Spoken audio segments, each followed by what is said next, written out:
Hello, and you join me as I head out with the camera once more. At the end of last week's video, I said this. Never like showing off my French baguette legs. No, not that.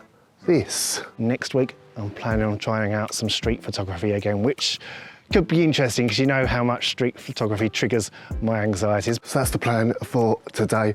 I'm out giving you a tour around my hometown as I battle my anxieties with some street photography. Let's get started.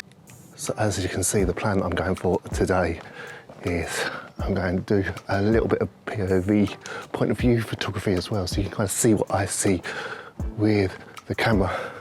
I've only come one road down from where I live. When I was doing some scouting for this video, I was loving kind of the road, kind of just see the road just disappearing off in the distance, how it curves down. The houses either side, taking advantage as well of the lines in the speed bump, kind of acting as a leading line, taking you into the shot. As you can see, these houses, these roads were not built for cars in mind. You can probably already tell that I'm battling my anxieties because I'm talking a little bit softer, although it's 5 o'clock in the morning, so I'm trying not to wake anyone. But this is one shot I've always wanted to capture way off in the distance. You've got the castle, you've got the cathedral, which I'm going to mention a little bit further on into the video. But we've got the power lines kind of leading those overhead. It's always been a struggle to try and get something where they don't get included, but I just love how the chimney tops lead you into the scene.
Oh, someone's getting confident, aren't they?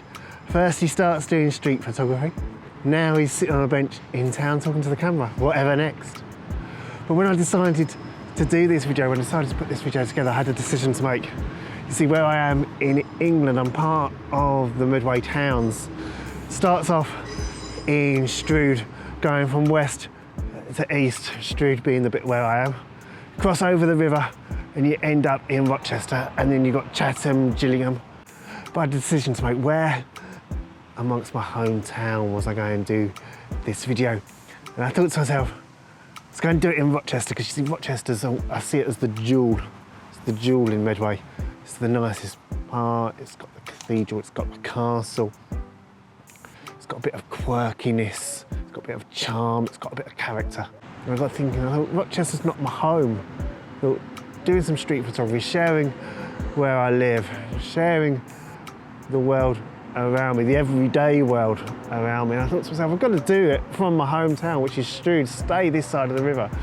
Because whilst it's not got the charm, whilst it's not got the character, well, it's got charm to it. Everywhere's got its nice bits, everywhere's got its bad bits these days. As you'll see, we'll walk through the high street in a minute. But Strood, it's got grit as well. So whilst it's got that charming character to it as much, it's got grit, it's still got character. So I thought, if I'm going to share my hometown, I'm going to do it around the side of the river where I live. So I've come out onto the high street. It's kind of interesting in a small way. You kind of see the shots of towns, how they looked years ago. How much different, how much they've changed over time.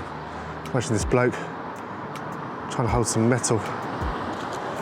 Poor fella. Wasn't around back in the 20s and 30s.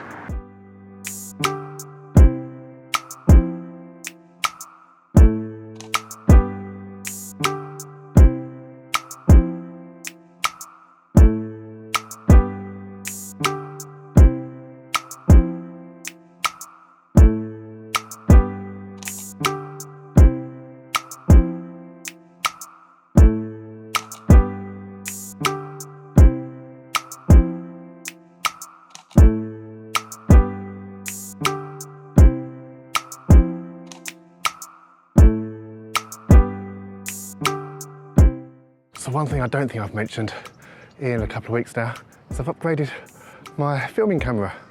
I've ditched the budget Acaso V50X and upgraded it to the DJI Osmo Action 4. So hopefully the quality of this content has now much improved. To think about getting the Pocket 3, which you're seeing a lot of photographers, a lot of vloggers using at the moment, but the lack of weather sealing was a big factor for me, to be honest. And on the topic of content, if you enjoyed this video, of course, don't forget, hit that thumbs up button. Let me know your thoughts of street photography, especially as a landscape photographer, down in the comments below.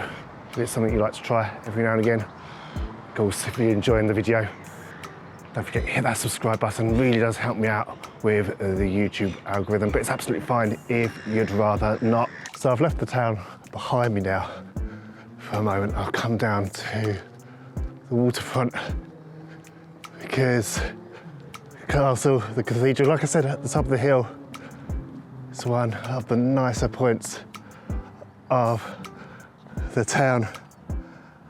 And I'll talk about my favourite shot here in a second, but I've always wanted to get a shot that includes this little hut, which unfortunately seems to have had its roof caved in. And it's great because, like I said, when I was coming down the hill, you've got the castle, you've got the cathedral, and you've got the bridge. And there's three great landmarks, and there's about 2 or 3 different spots that you can capture these from, all from different angles. Like this viewpoint, for example. We're doing street photography today, not landscape photography. However, this is one of my favourite spots to come down to and admire the views over my hometown. Here though, on the riverfront, it's probably one of the best views. It's not my favourite. My favourite was at the riverside by the wreck where I was just a minute ago. But this is probably the grand shot in some regard to really capture the beauty, the charm of Rochester. Like what I was saying, like why I almost went and did some street photography over there. Maybe next time, we'll have to wait and see. Another shot, another spot, another location I'd like to come down to when shooting the castle and the cathedral is down here on the harbour wall. I've got to be careful because it is high tide. Didn't realise that when I came down here. But you can just use the harbour wall. We've got some grasses, you've got some timbers, and of course, you've kind of got this almost step, this platform, which I can use as a leading line round to the, or shooting out to the landmarks as well. Not bad. I think once I've captured these shots here, I'll head further along the waterfront because there's a spot that I've never actually been along to before. I say it all the time, but one of the things that I love about photography is being able to explore new areas with the camera that you normally wouldn't go to. And this is a part of town that I've never actually been to, but coming out with my camera doing some street photography is great just to find shapes, different kinds of subjects to focus on. We've got these kind of concrete, it's almost like an amphitheatre here at the moment. I had a basketball, kind of football court just a minute ago that I was able to focus and capture. Of course, trains going past, so many elements to try and kind of focus on excuse the pun, and capture. Although this is a type of photography that really triggers my anxieties, and I'll explain in a second why that is. And it feels a little bit ridiculous, actually. Street photography, it's always been something, I don't know why, I've always been a bit overly anxious about. And it feels ridiculous, really, when I think about it, when I talk about it. Because one of the biggest issues I have with street photography is going out and using my camera around people, which sounds strange, it sounds daft, because when you think about it realistically, when you think about it logically, when I'm out in the woods, when I'm out in some landscape, there's people around. There's always going to be people around, dog walkers, just people out for a leisurely stroll, everyone out doing their own thing. So it doesn't matter whether I'm out in the street or whether I'm out in the landscape with the camera, there's always going to be people around. I think the trouble is with street photography, it's people going about their daily business, and one of the things with street photography is you can be at times, you can be capturing people going about their business. So it's that fear, and I'll talk about it again before the end of this video, it's that fear that someone come up and go, "Oi, don't take my picture." And like I've said, it is just nice being able to come out, explore new parts of where you live, and being able to capture them, being able to freeze time through what you explore, through what you find, using shrubbery as a leading line through to a backdrop. Like I say, even still, I've got the castle, I've got the cathedral down here to view, to capture. I thought being this side of the bridges, shots wouldn't be worth capturing. How wrong have I been? So until you kind of go there, it's easy to think to yourself, no, that's not really worth going, that's not really worth taking. When you actually get down there, yeah, actually, it is worth being down there. But now what I want to do, there's one last viewpoint, I've already mentioned, there's one last viewpoint that I want to try and walk up to. There's some magnificent views over the town as a whole. So let's head up there.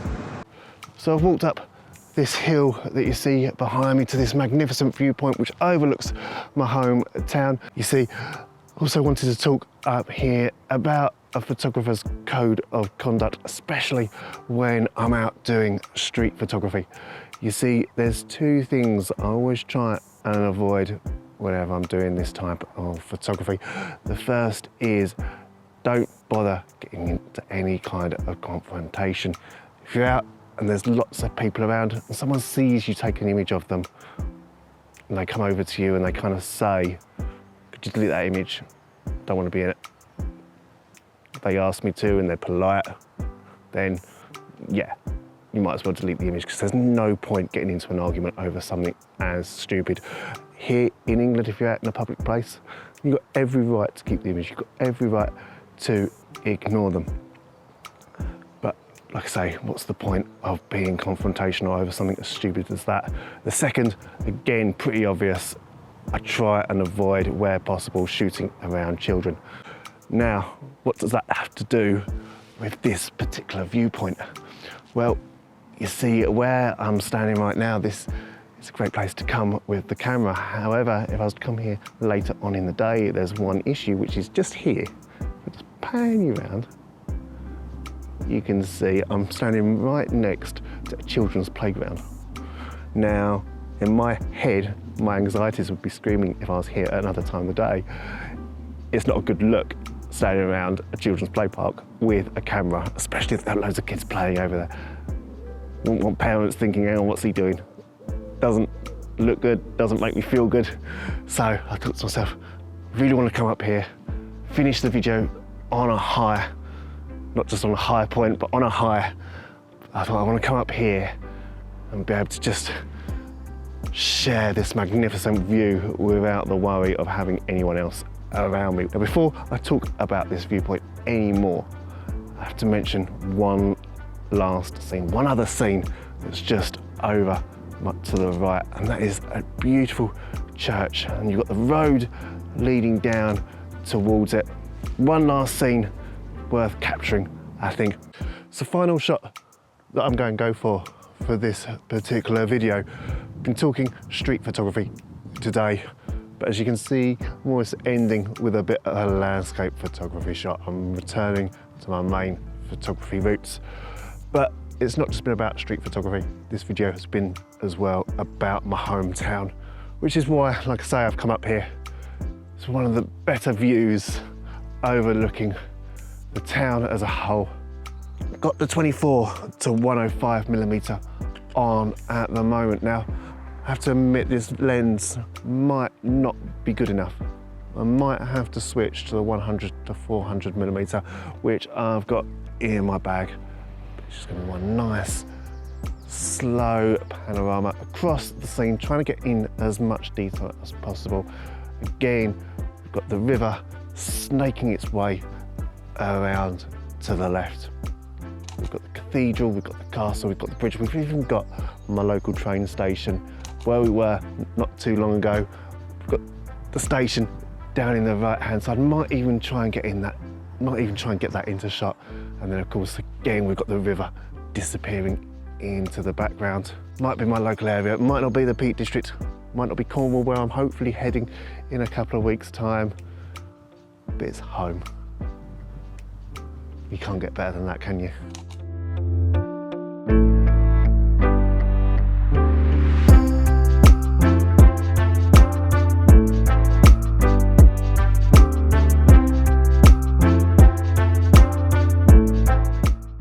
On that note, I'm going to end the video here. Thank you so much for watching. I think next week I'm going to get back in my comfort zone and go back to doing some landscape photography. But until then, you take care of yourselves. It's goodbye.